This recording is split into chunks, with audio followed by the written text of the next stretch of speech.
al estilo Brown. Diana López del Río, ¿cómo estás? Muy bien, muy emocionada de tenerte en casa. Me da mucho gusto saludarte después de hace mucho tiempo que no nos vemos y conocer tu casa. Muchas gracias. Qué bonito lugar. Gracias, gracias. Qué bueno, pues mira, yo con mucho interés estoy haciendo como una sesión de entrevistas a mujeres en la cocina, mujeres que admiro muchísimo. Y pues tú y yo nos conocimos en algún momento en un evento y lo teníamos pendiente. Entonces hoy me gustaría, primero que nada, que me cuentes.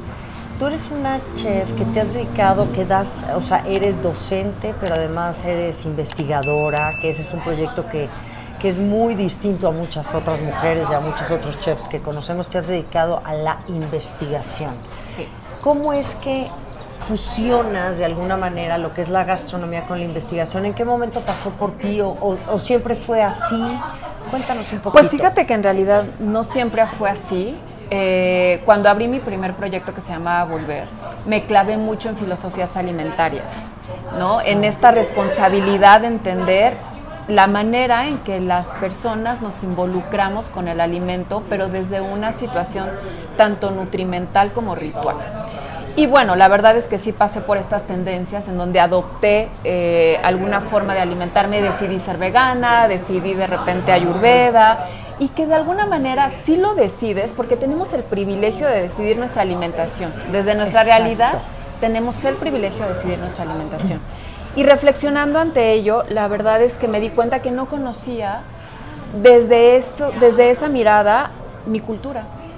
O sea, cómo siendo mexicana pretendía tener una filosofía o una tendencia vegana, ayurvédica, vegetariana, con otro tipo de ingredientes que no son los de mi país, y me estaba desconectando verdaderamente de la identidad gastronómica, cultural y ritual de la cocina mexicana, ¿no? Qué interesante. Sí. Y entonces, a partir de eso, entiendo que también te has puesto a estudiar, o sea, has estudiado a profundidad también todo lo que es la gastronomía o la comida rural de diferentes comunidades, diferentes sitios. Has viajado mucho y también, en toda esta investigación, pues desde luego conociendo el producto, conociendo las técnicas ancestrales que tienen que ver, como dices, con las realidades de las personas, del sitio donde viven, de su posibilidad, ¿no? De qué pueden comer, ¿no? Claro. Y eso también te ha hecho, pues, hacer como un proyecto muy, muy bonito, muy redondo. Pues muchas gracias. Mira, la idea y la intención de Mush principalmente es conocer las despensas de los diferentes territorios de México. Yo creo que muchas veces el decir la cocina mexicana nos puede como limitar a esta gran variedad y al universo que es nuestro país, ¿no? Entonces creo que las cocinas de México me parece que es una forma como más honesta de poder como englobar lo que es la gastronomía de nuestro gran país, porque verdaderamente es que México tiene ecosistemas, tiene riqueza, tiene hierbas, tiene costumbres. O sea, tú bajas, te plantas en México y hueles a cultura.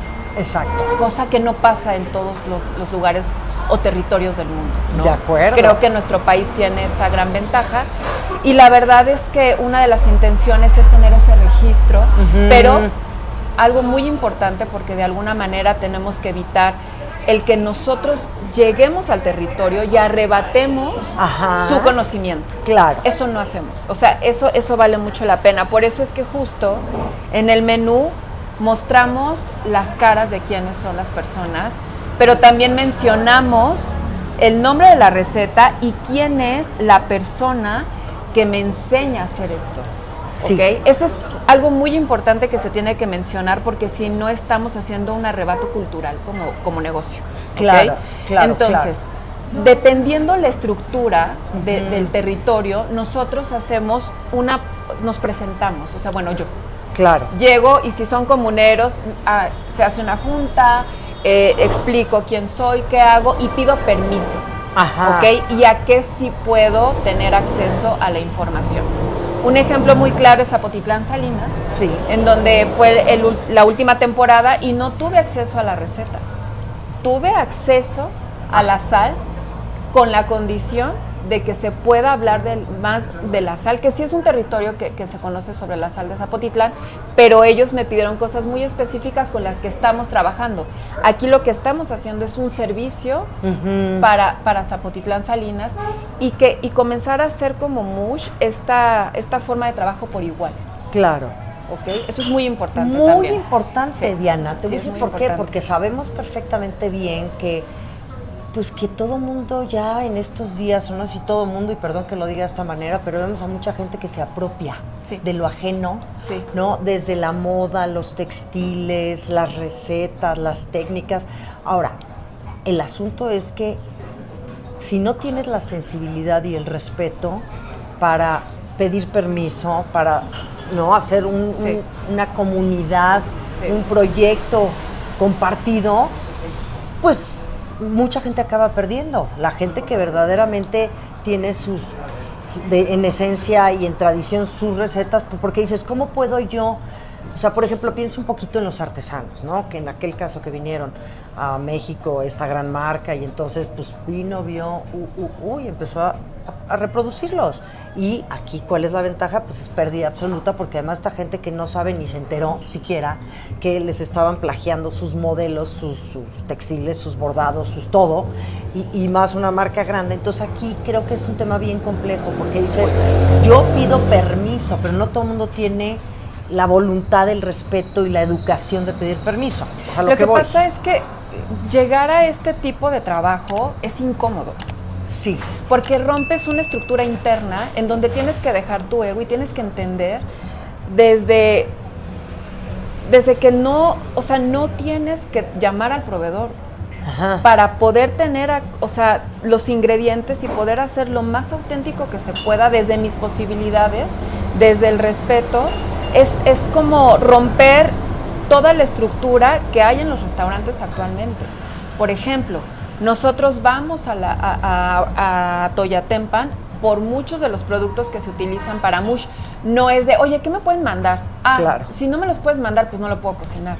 Pues entonces ahí sí es como este tema de decir, no es tanto realmente el trabajo de poder hacer algo por igual, sino yo quiero beneficiarme de eso. Exacto. Y aquí lo que buscamos realmente es tratar y aprender desde aquí cómo vamos a hacer y cómo vamos a mejorar cada día la forma en que trabajamos nosotros con las personas y con los maestros que tenemos, porque son nuestros maestros, son nuestros guías para esto.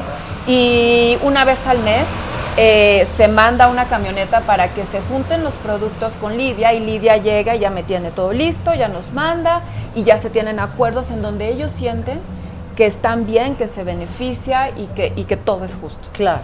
Luego de ello ya se trabaja, y cuando va a salir la temporada vienen personas y maestras mías a validar el menú. Yo no hago el menú sin que ellas me den permiso de sacarlo. Claro. Y aparte, no son mis recetas. O sea, algo que es muy importante, en las temporadas que hemos trabajado no son mis recetas, son las recetas de los territorios y de mis maestros y de las personas que se involucraron y que me dieron el permiso para tener ese trabajo bajo las condiciones que ellos necesitan. Qué preciosidad, qué belleza. ¿Cómo se te ocurrió hacer este proyecto, estas temporadas, estas temporalidades que ya me dices que tienes 4 años aquí en Mush? ¿Y lo empezaste desde que abriste Mush, o en algún momento dijiste, bueno, ya, quiero hacer comunidad, ¿no? Como dice nuestra queridísima Lula, quiero hacer país y me voy a ir a estas comunidades, a estos sitios específicamente, y voy a contactar a la gente correcta para poder hacer algo en conjunto? Pues mira, en realidad, la primera investigación que hice fue en Lagos de Moreno en el 2006, y nunca pensé que fuera a hacer esto.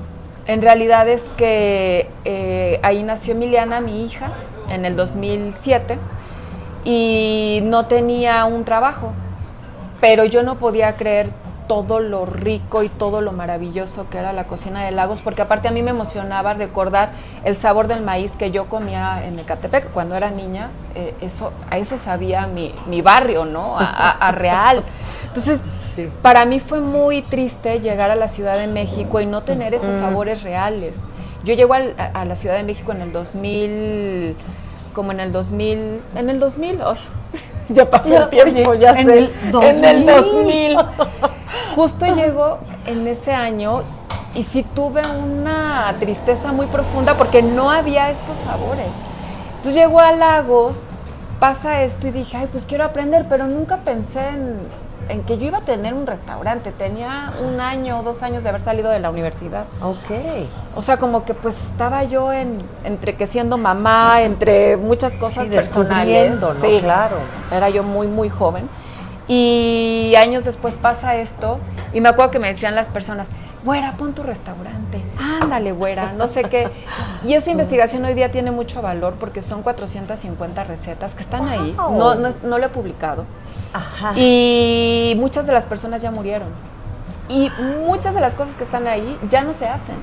Son dulces que se han perdido porque el último que quedaba era el señor de las regañadas y el de las cocadas, el de no sé qué. Entonces, muchas cosas se perdieron. Y ahí fue cuando dejé por muchos años este material en la computadora. Sí. Cuando pasa lo de Mush, abrimos con esta temporada, pero trabajamos con las personas que pude contactar, Ajá. que estaban por allá. Y desde ahí, cada temporada hemos tratado de mejorar el vínculo. Claro. Para poder nosotros, pues sí, nosotros al final lo que buscamos también es aprender a servir, pero no solamente al comensal. Claro. ¿No? Bien dicho. Sino hay un servicio previo que no solamente es esta forma comercial entre proveedores que ya en la Ciudad de México es factura, no. Hay algo más todavía, hay otra forma de involucrarnos con los ingredientes y con los territorios desde el respeto en donde nosotros queremos llegar a servir. Exacto. No a rescatar a nadie. Claro, exacto. Porque tampoco sí, es que vayas a rescatarle a nadie ni a cambiarle la vida a nadie. Ahora, No. me llama mucho la atención, Diana, ¿cómo lograste hacer esta recapitulación y este patrimonio, sinceramente, de estas recetas que no son tuyas, que no te pertenecen, le pertenecen a mucha otra gente y que te las hayan compartido? Porque yo No siento es fácil. que no es nada fácil. No. Además, digo, la gente luego es muy celosa de sus cosas, muy envidiosa.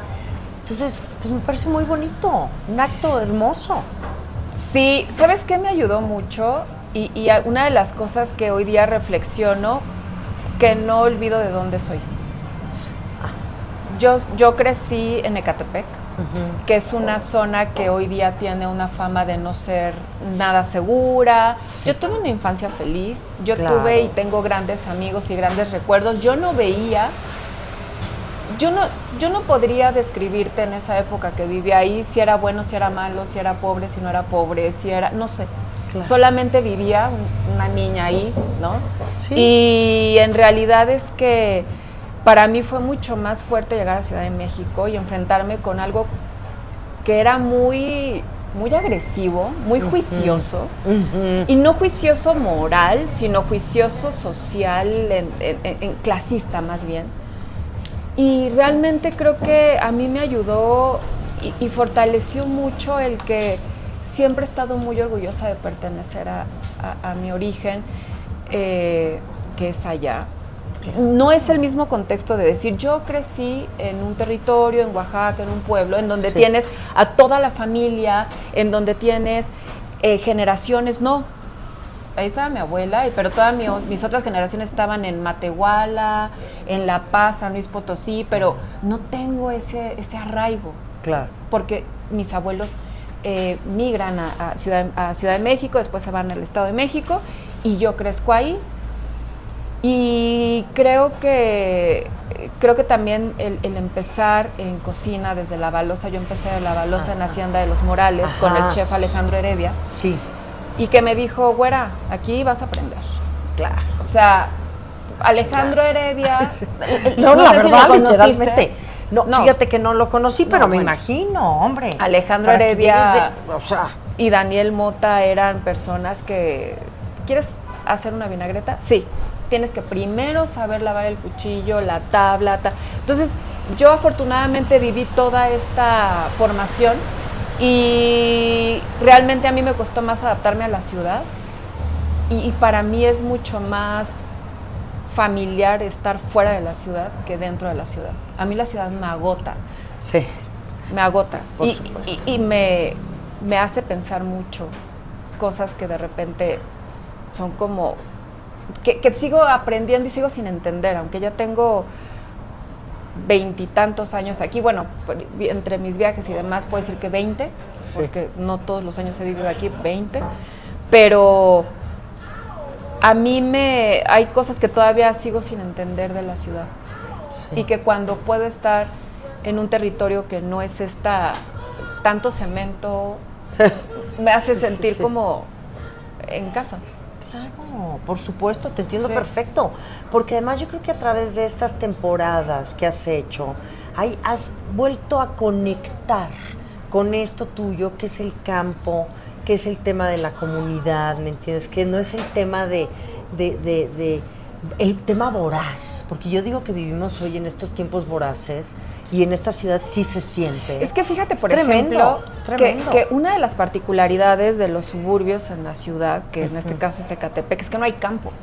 Ah, que no hay campo, además. No, te voy a decir, el tema de la pobreza dentro de estos lugares es muy distinto a un lugar en donde tienes la bendición, la fortuna y la riqueza, porque fíjate que leía en una ocasión realmente qué es la pobreza y qué es la riqueza, ¿no? Desde dónde y desde qué ojos los quieres ver. Claro. Pero, por ejemplo, una persona que es dueña de una tierra que te da alimento, hombre, y que de repente, eso es riqueza. Por supuesto, y que esta realidad no te dice eso.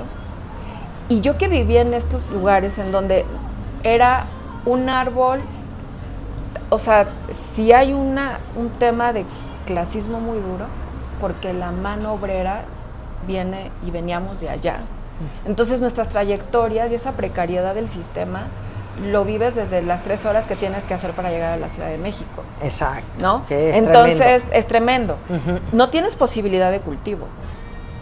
No tienes, ni siquiera tienes el conocimiento lírico o práctico de tus ancestros y que te digan, así se cuida una milpa, así se hace. No. Y esa pobreza es ruda. Y es una pobreza furiosa, porque nos duele, porque nos enoja y porque nos condiciona. Por supuesto. Pero en el momento que pasan otras cosas, mi papá se va a Estados Unidos y demás, bueno, afortunadamente por invitación de mis amigos tengo el privilegio y la fortuna de estar y ser parte de Mush. Por eso pasan las cosas, pero en realidad creo que sí es como muy importante enmarcarlo porque de verdad creo que esa reflexión desde dónde y qué es la pobreza, qué es la riqueza, pero en dónde.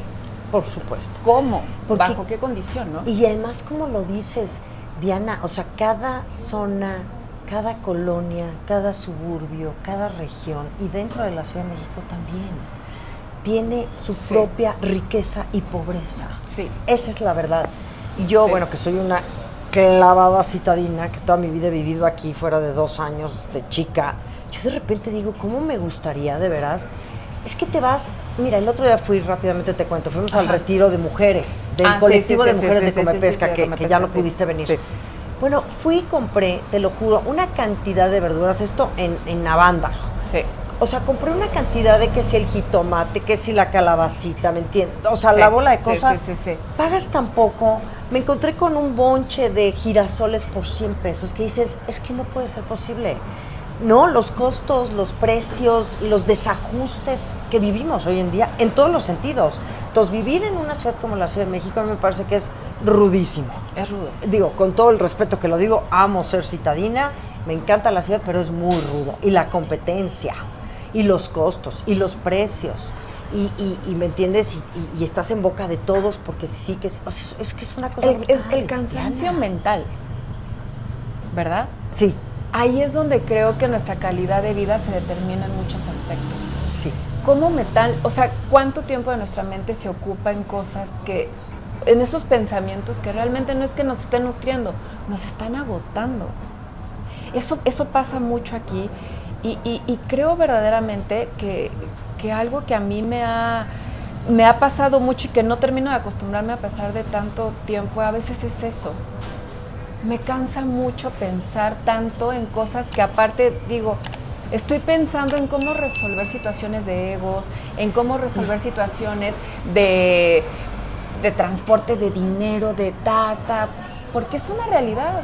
Esto demanda mucho sostener una realidad así, que de repente y con tantas cosas hoy día dices, ¿y va a ser sostenible? Esa es la pregunta que yo te quiero hacer. Sí, Definitivamente, porque es que este estilo de vida yo pienso que no es sostenible. No es sostenible, y pensando ya en la esencia, en el origen, en lo que la palabra en sí representa, yo creo que es un tema muy complejo que además también se pone de moda. Ay, porque es que es sostenibilidad, ¿no? Y que, a ver, ¿entiendes? Practicas, lo llevas a cabo desde tu misma vida, desde tu consumo de basura, de electricidad, tirar agua, o sea, tantas cosas que la verdad dices que no es sostenible. Por ejemplo, ahora que mencionas eso, algo que es muy fácil de reflexionar, cuando abres tu despensa, sí, ¿cuántos productos de productores mexicanos tienes y cuántos productos de centros comerciales tienes? ¿No? En esta ciudad. Sí. Que ahí es donde justo creo que tenemos que verdaderamente, como mexicanos y como personas que vivimos en la Ciudad de México, tenemos que comenzar a ver esa responsabilidad de comenzar a generar ese tipo de economía interna, ¿no? Que va desde esa cadena y ese círculo virtuoso en donde todos podríamos empezar a beneficiarnos por igual, pero es incómodo. Porque implica más trayectoria, implica probablemente no ir a un solo lugar, sino ir a 5. Exacto. Entonces, nosotros ya necesitamos esta inmediatez, que nos hemos mal acostumbrado a ese tipo de cosas. Y que de alguna manera creo que no es sostenible, porque la factura más grande es que va en la salud. Sí. Va en que se reducen nuestros años de vida. Claro. Pero también va en que pedimos cosas que no estamos dispuestos a soltar. Pedimos igualdad, pero no sabemos ser y tratar a la gente por igual. Pedimos respeto y no sabemos ser respetuosos. Pedimos que no nos gusta la gentrificación, pero no sabemos cómo vamos a vivir sin este tipo de cosas y esta responsabilidad política y social para evitar esas desigualdades en nuestras colonias, en nuestros barrios, en todo lo que sea. Entonces creo que son temas de mucha reflexión y que está directamente involucrada nuestra industria gastronómica. Por supuesto. Por supuesto. Ahora, en el tema de la investigación, yo sé que nos hablas de estas 400 recetas, de tus temporalidades, pero también de las técnicas que tú has aprendido a lo largo del tiempo, que han tenido como vínculo, ¿no? Toda esta relación de conocer. Cuéntame un poco de las técnicas que a ti te gustan trabajar, aplicar, o sea, ¿qué es lo que para ti en esencia es lo que te mueve en el alma y que dices, yo lo quiero proyectar aquí en este lugar? ¿Y alguna técnica o algo especial con alguna comunidad, con algún producto, con alguna receta que a ti te ha sorprendido en estos tiempos? Mira, a mí me gusta mucho cocinar en cazuelas. Ajá. A mí eso ha sido algo en donde he aprendido a entender la cocina con otra mirada, porque las temperaturas, la forma, las texturas cambian por completo. Me gusta mucho cocinar con cazuela, me gusta mucho tener cucharas de palo, me encanta, me encanta. El tema de la nixtamalización también me gusta mucho. Sin embargo, a mí el tema de la cazuela me encanta. O sea, creo que es una de las cosas que me gusta, porque cada uno, porque llegar a la cazuela y llegar a la cocción de la cazuela y el estar rindiéndote ante la cazuela, son horas. Involucra procesos, involucra tiempos, involucra técnicas previas, que es moler en piedra, por ejemplo, ¿no? Por ejemplo, todos los moles aquí los molemos en piedra. Entonces, todo eso, todas esas técnicas tienen un resultado muy diferente con la cazuela, a que si lo hago en licuadora o en una olla de acero inoxidable. Fíjate. ¿No? O con una cuchara o una miserable de alta temperatura para que me aguante el estar yo moviéndole horas allá a la pasta para el mole. Me gusta mucho. La verdad es que creo que es una de las cosas que más me apasiona. Técnicas he aprendido algunas. Me falta tanto, la verdad es que aunque he tenido la bendición de viajar y conocer algunos territorios, entre más conozco, más entiendo que no sé. Y, por ejemplo, la conservación con sal me encanta. Ajá. Me encanta la conservación con sal, me encanta cocinar con sal y entender a cada una y saber, esta no es para el mole porque amarga, esta es para conservar, esta es para terminar plato. Entonces todas esas cosas también me han acercado mucho a trabajar como con las tierras que forman y estructuran nuestra cocina, ¿no? Y las cocinas de México. Me habías platicado de un proyecto de sal, Sí. de sales. Sí. Cuéntanos. Mira, en la Mixteca conocí Zapotitlán. Cuando estuve ahí, su actividad cultural, no es su actividad económica más importante porque en realidad es la explotación de la piedra. Ajá. Y también las remesas también es lo que sostiene a Zapotitlán. Sí. Pero creo que es la actividad cultural y ritual más importante de este lugar. Y trabajan 3 tipos de sales, que es la sal tierna, la sal de ganado y la sal de arrobas, ¿no? La sal de ganado se utiliza para mineralizar la alimentación de los chivos para el mole de caderas. La sal tierna se utiliza como más inmediato y la sal de arrobas para cocer nopales, para cocer cactáceas o en fin. Ahí nace una pasión por la sal porque empiezo a conocer otros territorios salineros que también están en Puebla, pero también hay en el Estado de México, pero también en Michoacán, Exacto. ¿no? Entonces hay en Yucatán, Claro. Colima ya lo sabemos, pero hay 12 territorios productores de sal en nuestro país. Mira qué activos. bonito. Activos, sí. Sí. Sí. Que Eso además es bien importante hablar de las sales. Muy, Siento muy. que se habla poco. No se es habla por muy nada. poco. Se habla muy Pero poco. qué bueno que tú, ¿y qué has entendido? ¿Qué has conocido? O sea, tú utilizas estas 3 tipos de sales para Sí. tus guisos, Ahorita para tus platillos. tenemos 3 tipos de sales en el menú. Esas son las que se utilizan en el menú de la sal. Viene también el nombre del maestro salinero que está aquí. Viene el nombre del maestro, la cosecha, el año. Y aquí está Dolores, que Dolores es de Zapotitlán y es una de las maestras salineras también. Está Fermín, gran amigo. Y bueno, pues en realidad lo que he aprendido de la sal ahorita es a observar su ecosistema. Las salineras normalmente viven y los sostienen ecosistemas muy particulares. Sí. Yo diría que parecen que estás en otro planeta. Ah, Zapotitlán Salinas es un lugar que vive en el bosque de órganos columnares más importante del planeta. Tiene las plantas exóticas también más importante del planeta. Tiene una gran riqueza de minerales, tiene una gran riqueza en insectos, tiene flores. Tú cuando lo ves no imaginas que te lo puedes comer todo. Hay biznagas. ajá. Hay muchísimas cosas. Lo interesante también es su gente, lo interesante es el acto de resistencia, seguir produciendo sal de una manera muy, muy ancestral. Sin embargo, no sabemos pagar la sal porque hay una norma en donde esas sales no podrían entrar a la venta porque no tienen flúor y porque no tienen todos los requerimientos que pide la norma. Sin embargo, es muy importante consumirlas porque estas familias, estos hombres, estas mujeres siguen conservando el amor a seguir produciendo sal sin ser su ingreso más importante, pero es su herencia cultural más importante. Claro. Y eso es algo que aprendí, ahí entendí la palabra resistencia, Sí. ahí. Y esa palabra es tremenda, ¿no? Porque a pesar de todo y a pesar de los pesares, ellos siguen resistiendo, ellas, resistiendo a conservar su práctica de vivir, como tú dices, tal vez no es de que vivan o sea, no es lo que más les genere economía, pero finalmente es lo que saben hacer. Y eso Diana, sostiene el conocimiento ancestral de nuestro país. correcto. Eso sostiene la verdad de nuestro país.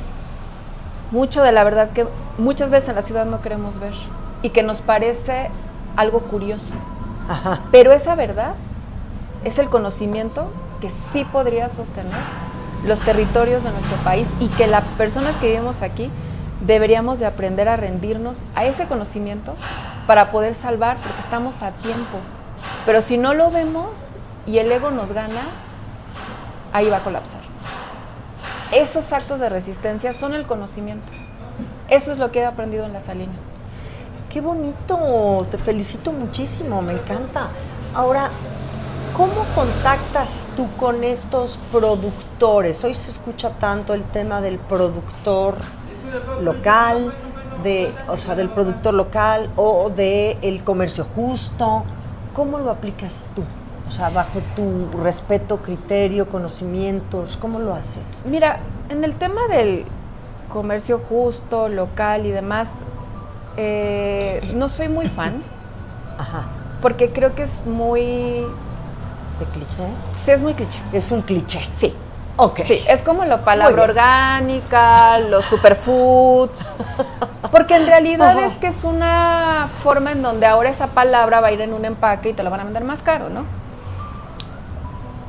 Yo creo que algo que hemos aprendido aquí y que ha sido también una cuestión de que mis socios me dijeron, Diana, es que es más complicado, pero me dijeron, lo vamos a hacer. Sí, y me apoyaron. Creo que esa forma de incomodarnos y poder, por ejemplo, viajar para ir por las cosas, conocer, involucrarnos diferente con nuestros proveedores, que estos proveedores son los que nos traen y tenemos acceso y que surten nuestra barra, pero nuestros alimentos se surten de otra manera, ¿no?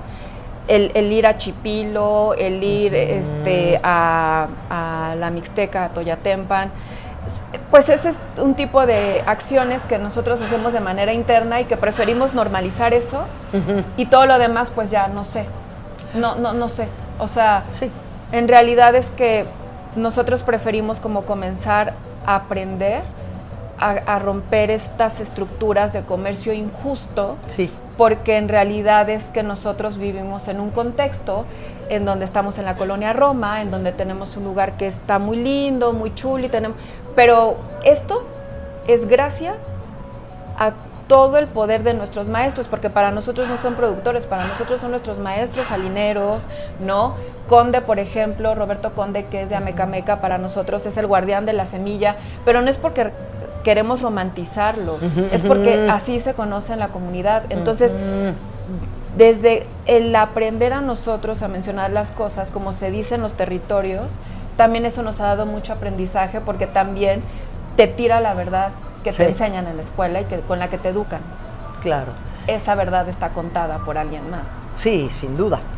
Y así lo vamos repitiendo. Exacto. Y así se va volviendo moda, tendencia, sofisticación, transformando, y entonces pues, es la historia, de las historias. Exacto. El origen de las historias, pues alguien más te las va platicando y se van ajustando al criterio o a lo que decide la persona aumentarle o quitarle, ¿no? En esencia. Y lo que queremos aquí, pues, es aprender. Es que la vida sin aprendizaje, pues, ¿no? Correcto. Ahora, tus productos, estos productos que sí o sí están aquí en Mush, ¿trabajas por temporalidades? Cuéntanos un poquito cómo funciona en sí tu restaurante, tus platillos, tus temporalidades, tus productos. Bueno, en realidad no tenemos un tiempo determinado, porque cada registro toma vida propia, sí. ¿No? Al final a nosotros el tiempo es muy diferente, ¿no? Cuando se hace esta investigación, en realidad también algo que aprendí es que me acelere y mi estrés es de aquí. Pero en realidad los tiempos se mueven distinto, Por ¿no? supuesto. Porque aparte en el campo, pues, se trabaja más temprano. Todo se termina diferente, a un horario diferente. Entonces, el ir viendo toda esta parte, pues es una de las cosas en las que también me adapto. El llegar y buscar en dónde vivir, porque pues hay que rentar un cuarto. El poder, el vínculo, cada uno de los lugares en los que he estado ha sido diferente. Por ejemplo, la quinta temporada, que va a ser San Francisco Tejupilco, en el Estado de México, me llamaron. Los maestros salineros me dijeron, Diana, queremos que tú vengas y queremos que hables de nuestras sales de San Francisco Tejupilco. Entonces, ahí ya es diferente, porque no es lo mismo cuando tú llegas a cuando te llaman. Claro, ¿no? Desde luego. Las autorizaciones, el acceso a cosas es muy distinto. Sí. Entonces por eso no tenemos como un tiempo, por eso vamos en la 4ª temporada. Esta temporada de la Mixteca lleva ya año y medio. Ok. Y va a terminar para el 2026, porque yo ya me voy en septiembre a vivir a San Francisco Tejupilco, entonces yo llego hasta el otro año. Ajá. Y llegando implemento el menú, se revisa los acuerdos y los alcances que se tiene para la compra de los productos y se trae. También cada territorio se va negociando diferente, hay personas que sí te lo mandan, por ejemplo, Lagos sí nos mandaban las cosas, sí. En Malinalco no, en Malinalco a veces se tenía que ir por las cajas de jitomate, porque aquí no hay, es un tema el jitomate, claro. Ir por los mezcales, o sea, sí. Me iba una semana aprovechando, ¿no? Entonces me iba por mis mezcales, por todos los productos, pero todo eso lo determina el territorio, no nosotros. ¿Qué menú tienes ahorita? Cuéntanos. Puebla. Este es Puebla, es la Mixteca. Ella es Tomasa, mi maestra molera, que sí es muy importante reconocerla. Y él es fue el comi de Zapotitlán Salinas, el comi Pablo, y él fue quien me permitió conocer la sal. ¿Ok? Pero no tenemos aquí... un poquito. Sí. ¿Cuál es la temporada que tienes ahora? La 4 es la Mixteca. Esta. Este es bebidas y este es comida. Perfecto. ¿Ok? Ok. Cuéntanos de tus bebidas, la comida, porque tienes un proyecto que se llama... Perdóname tantito. ¿Ciclo o Matuche? Matuche. Matuche. Tienes un proyecto que se llama Matuche. Sí. Sí. Que tiene que ver con, o sea, este es tu proyecto Matuche. Este es Mush, este seguimos en Mush. Pero también nuestra barra son puros destilados mexicanos. Y eso es Matuche. Esto es Mush, todo esto de acá. Matuche es una sala de más destilados mexicanos. Ok. Ajá. En otro sitio. Está aquí a un lado. Okay. Está aquí a un lado. Sin embargo, el tema es que allá tenemos mucho más opciones. Sí. Porque cuando vamos vamos, porque yo siento que me lleva todo Mush. Pero bueno, cuando estamos, cuando estamos por allá, te das cuenta que sí está muy ligada la comida, el festejo y el mezcal, o el curado, o el nombre que tenga, el aguardiente, o el tepache, o el pulque, no sé. Entonces, lo que intentamos en Matuche, pues, es traer también etiquetas que vamos encontrando y que nos parece que, bueno, hay unos proyectos de destilados mexicanos. Está Miriam de La Charanda, qué mujer, yo soy muy fan de Miriam. Está, por ejemplo, también Julián de La Medida, que tiene un proyecto de muchos destilados que son artesanales, ancestrales, y tiene macurichus, y tiene su marca La Medida, o tiene raicillas. Eso es la parte de nuestras bebidas. Y qué emoción. Está buena la plática. Honor. Está buena la plática. Está buena la plática.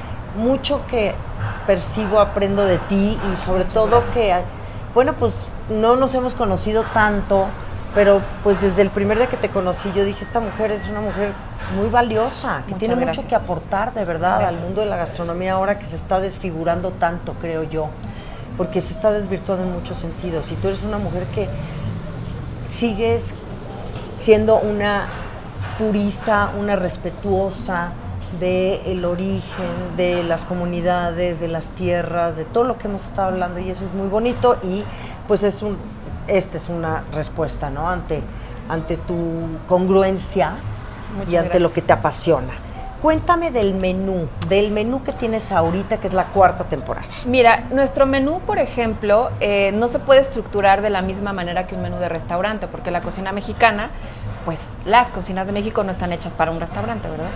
Entonces aquí lo que se nos ocurrió fue poner el menú de la sal, en donde se menciona a los maestros salineros. Luego tenemos un apartado de antojitos, en donde los antojitos de la región están ahí. Luego tenemos un menú de moles, porque en la Mixteca una de las particularidades que hay ahí es que la palabra mole sí la utilizan correctamente, porque mole significa salsa. Entonces tenemos un mole de alaches que simplemente es una especie de sopa de quelites mixtecos aromatizada con pipicha, y puede ser tan sencillo como una preparación corta o tan compleja como el mole de atoyatempan, que nos lleva 2 días hacerlo, ¿no? También tenemos un mole de barbacoa, que es una salsa verde con una barbacoa sofrita, y se le baña esta salsita verde, y ese es mole de barbacoa. Entonces, aquí la verdad es que fue un gran aprendizaje el uso de la palabra mole, por eso es que decidimos poner moles, ¿no? Sí. Y luego tenemos otros platos que son platos principales, como el xocoatole. También tenemos el chile atole, que es el de atoyatempan, que este es rojo. Este es con chile chipotle, con piloncillo, con carne de puerco y queso mixteco, y esta receta es de la maestra mezcalera María del Carmen González, que, bueno, Mari Carmen es una gran amiga ya de nosotros, y así es como decidimos estructurar el menú, ¿no?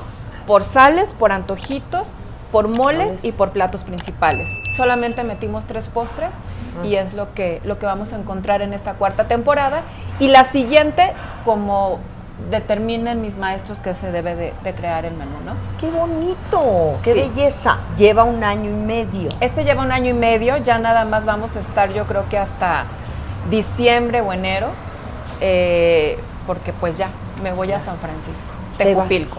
Sí, me voy. Pero el restaurante seguirá. Sí.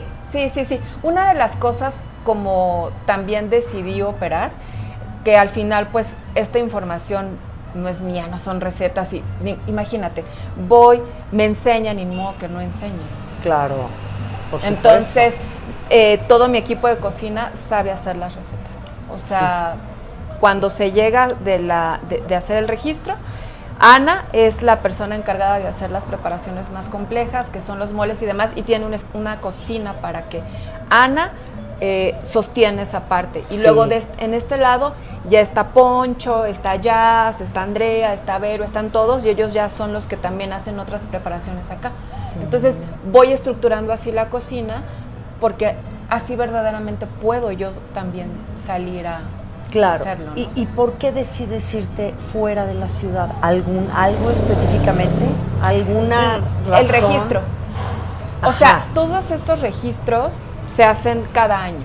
Sí. Entonces, yo cuando me voy a hacer una investigación, no es de una semana. Ok, eso es lo que quiero entender. O sea, tú has hecho 4 temporadas, en cada temporada me voy por meses. Te mueves de aquí voy de a la vivir ciudad de aquí. a investigar, a hacer el registro de todo esto. Y luego regresas. Y luego regreso. Ya te entendí. Sí, o sea, desde o sea, lo que nos hace sentido a nosotros, el equipo Mush, es que las investigaciones tiene que haber primero un conocimiento previo, ¿no? El conocimiento previo es documentarme sobre el territorio. Luego de esto me presento, me presento en el caso de San Francisco Tejupilco, que me llamaron, entonces me muestran, ¿no? Hacemos acuerdos de trabajo, hacemos objetivos de trabajo, se hace una planeación de trabajo para que juntos lleguemos y cumplamos esos objetivos que hoy día tenemos, que va a ser la difusión de la sal. Entonces yo tengo que estructurar toda una estrategia, no solamente de registro, sino también de cómo vamos a implementar el proyecto para la siguiente temporada. Claro. ¿No? Entonces todo eso se va, ya una vez que aquí ya mi equipo agarró la onda, entonces yo me pongo a estudiar lo que sigue por unos meses. Diana. Y me voy a vivir por meses fuera de la ciudad. ¡Qué privilegio! Sí, es un gran privilegio. De verdad, te felicito muchísimo. Sí, es un gran privilegio. Y bueno, pues hay que compartirlo, por favor, cuando vengas cuando podamos vivir y degustar la 5ª temporada, pues volvemos a platicar. Por favor. Y mientras tanto, ¿dónde estás ubicada? ¿Qué es Mush? Mush es punto sagrado en mam, es una lengua derivada del maya. Y estamos ubicados en San Luis Potosí 121, esquina con Jalapa. Aquí los esperamos. ¿Y en qué horario estás abierto? De 9 de la mañana a 11 de la noche. ¿Sirves desayuno? También tenemos desayunos. ¡Ay, qué sabroso! Sí. Bueno, pues yo ya voy a venir pronto. Por favor. Desayunar, a comer y a cenar. Por favor. Pero por favor, ya te esperamos por acá. Bueno, querida, ¿algo más que quieras? Espérame, antes de esto se me había olvidado preguntarte algo. Esto lo vamos a editar. Sí. Diana, tú que eres una mujer verdaderamente congruente con tu proyecto, con tu vida, con estas temporalidades, con las comunidades, con los productores, con toda la gente que está involucrada en este proyecto. ¿Qué opinas hoy en día de esta euforia de las estrellas Michelin? Pues mira, en realidad es que no es un tema al cual le pongo mucha atención, porque nuestros objetivos como Mush son otros, ¿no? Nuestras prioridades como proyectos son otros. Yo honro mucho a todos los chefs porque verdaderamente hay grandes amigos y colegas que las tienen y creo que otros la merecen, pero creo que eso lo determina tu objetivo personal, ¿no? Ajá. En realidad los reconocimientos son algo que para muchos puede ser necesario y yo definitivamente, pues, viniendo de Alejandro Heredia, de un linaje como Daniel Mota, en donde estaban ellos antes que los cocineros y en donde sus jornadas laborales fueron la vida, no fue de 8 a... Y sí llegaron a socializar y son grandes personajes, pero verdaderamente esa formación que me dieron mis maestros fue desde otra forma, entonces desde otros principios más bien. Claro. No lo sé, en realidad es que para quien es importante y para quien sienta que ese es su objetivo de vida, pues yo creo que está bien. Claro. ¿No? Y lo respeto mucho. Para mí mi objetivo en realidad es seguir conociendo mi país y la estrella más grande que tengo es ser mexicana, ¿no? Y poder seguir conociendo mi territorio y yo creo que para quien les llene su vida, está bien. Por supuesto. ¿No? Claro, hay sí, para todos, para hay todos, para todas las necesidades, gustos y demás. ¿Alguna cosa que a ti personalmente hoy te incomode de lo que está ocurriendo en este fenómeno gastronómico que se vive, que si la gastrificación, que si la gentrificación, que ya lo hablamos, ¿me entiendes? Todo este tema tan fancy, no sé, yo digo que también, pues tú que eres una gran investigadora y que llevas muchos años en esto, pues claro que la vida y los tiempos y los contextos van cambiando, sin duda alguna, nos guste o no, es lo que es, y uno se adapta o no, y como tú dices, cada quien pues sigue sus caminos, ¿no? Claro. Pero a ti personalmente, Diana, algo que tú digas, esto me entristece un poco de lo que está ocurriendo. Fíjate que no. En realidad yo creo que todas las peticiones y todas las luchas y todos los enojos son el resultado de algo que no hemos hecho bien como sociedad. Yo creo que lo que hemos intentado hacer es verdaderamente adoptar, aprender, observarlo y ver qué es lo que nos toca hacer a nosotros para poder comenzar a ser más congruentes. En realidad el tema de la gentrificación, yo vivo en la colonia Roma y definitivamente sí es un fenómeno que nos afecta muchísimo porque es más difícil vivir en una colonia muy cara.